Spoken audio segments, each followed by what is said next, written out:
परमहंस सद्गुरु श्री स्वामी स्वरूपानंदाय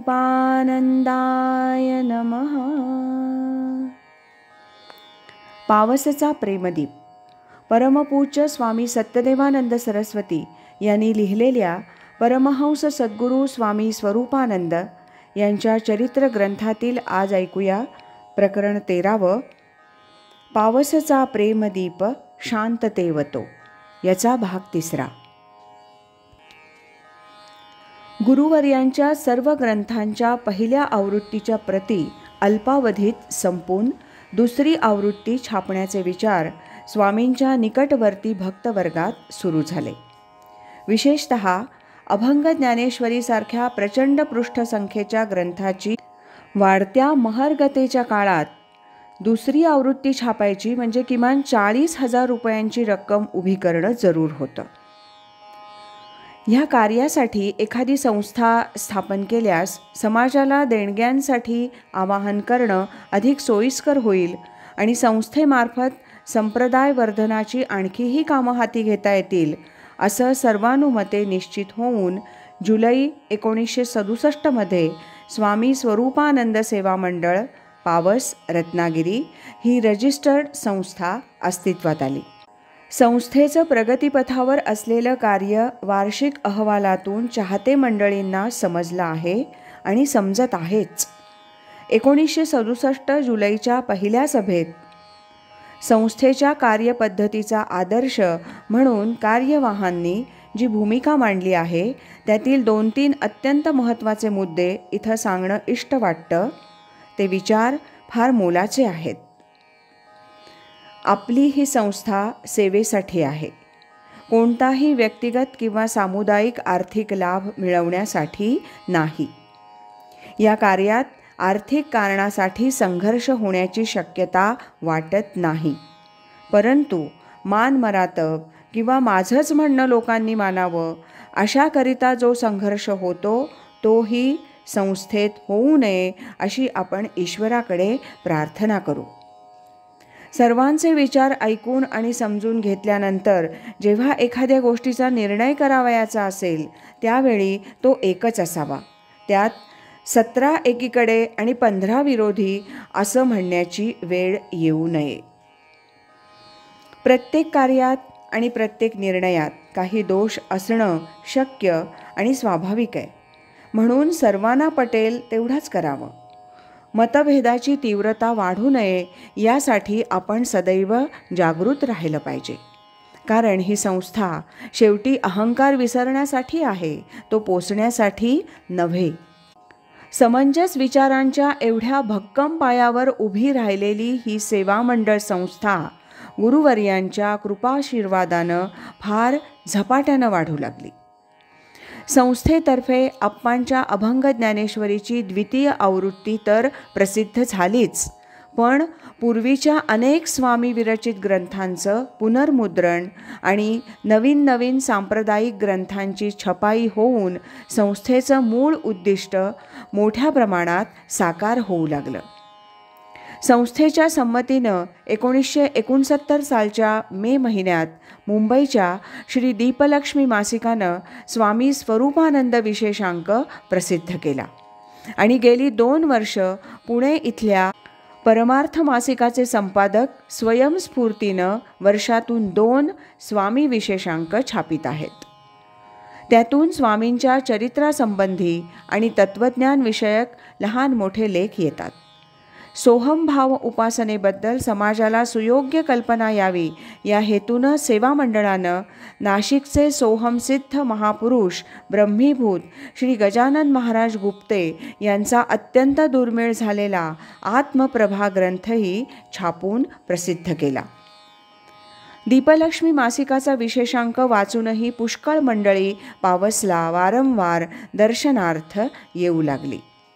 तसंच फार दूरदूरचे लोकही केवळ स्वामींच्या दर्शनाला आणि दीक्षेसाठीही वाढत्या संख्येनं येऊ लागले। पावस इथं येणाऱ्या चाहत्यांची राहण्याची वगैरे सर्व सोय ऑक्टोबर 1969 पर्यंत श्री देसाई हे मोठ्या भक्तीनं करीत असत। परंतु अशा तऱ्हेनं श्री देसाई यांच्या सौजन्याचा लाभ घेण्यात कित्येक चाहत्यांना संकोच वाटे.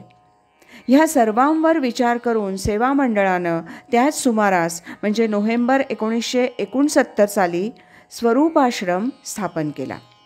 तूर्त श्री तात्या देसाई यांनी आपल्या वास्तूचा काही भाग आश्रमासाठी दिला आहे. गुरुवर्यांच्या निवासस्थानाच्या समोरच अगदी थोड्या अंतरावर दुमजली नवीन इमारत बांधून होत आहे. ती पूर्ण झाल्यावर तिथं स्वरूपाश्रम नव्यानं सुरू करण्यात येईल.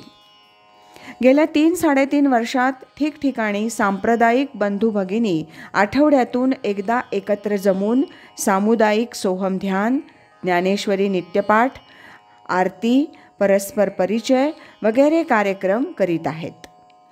मुंबई, दादर, वसई, पुणे, कोल्हापूर, ग्वाल्हेर, बेळगाव, वेंगुर्ला, कुडाळ, सावंतवाडी, सावरगाव, जिल्हा परभणी इत्यादी ठिकाणी ही भजन केंद्र प्रगतीपथावर आहेत. भजन शब्दानं सामान्यतः जो अर्थ मनुष्याच्या लक्षात येतो त्या अर्थानं स्वामी स्वरूपानंद भजन केंद्रे यातील भजन शब्द वापरलेला नसतो.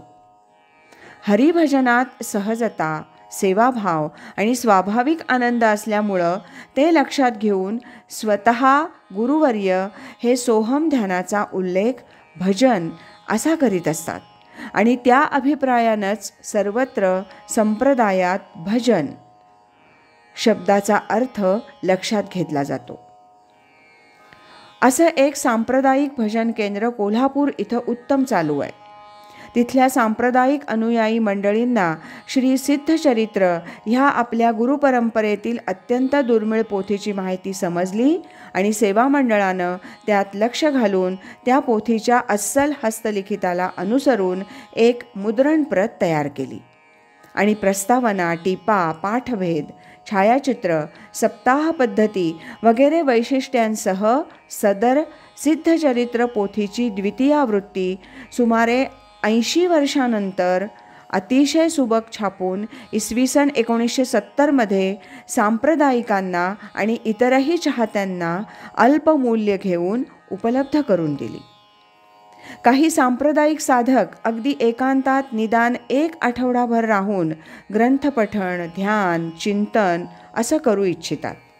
शहरातील गजबज आणि दैनंदिन धावपळीचा कार्यक्रम यामुळं त्यांना वेळ मिळत नाही आणि मुख्यतः अशा प्रशांत जागेची उणीव भासते. अशा अंतर्मुख वृत्तीच्या पुरुष साधकांसाठी पावस इथं स्वरूपाश्रमानजीक थोड्या अंतरावर तपोवन तयार करून त्यात एक टुमदार साधक भवन तयार केलं आहे. लवकरच तिथली नियमावली पाळून साधकांना त्या तपोवनाचा आणि साधक भवनाचा लाभ घेता येईल. आतापर्यंत काही पृष्ठातून हे जे विविध उपक्रम निवेदन केले आहेत ते म्हणजे पावसच्या प्रेमदीपाच्या प्रकाश शलाकाच आहेत. अर्थात गुरुदेव स्वामी स्वरूपानंदजींच्या अद्ययावत चरित्राचंच ते एक अविभाज्य अंग होय. इथून पुढे गुरुवर्य अप्पांचा हल्लीचा दैनंदिन कार्यक्रम, त्यांचं व्यक्तिविशेष, विभूतिमत्व वगैरे संबंधी थोडक्यात निर्देश करून वाचकांचा निरोप घेण्यास मनाची तयारी करणं इष्ट. आज इथेच थांबूया. या 13व्या प्रकरणातला यानंतरचा भाग आपण उद्या ऐकूया. गुरुनिष्ठा ज्याची श्रेष्ठ, गौरविला ब्रह्मनिष्ठ, ऐसा स्वामी माझा गुरु, श्री स्वरूपानंद थोरू. श्रीमद सच्चिदानंद सद्गुरु श्री स्वामी स्वरूपानंद महाराज की जय. हरि ओम तत्सत.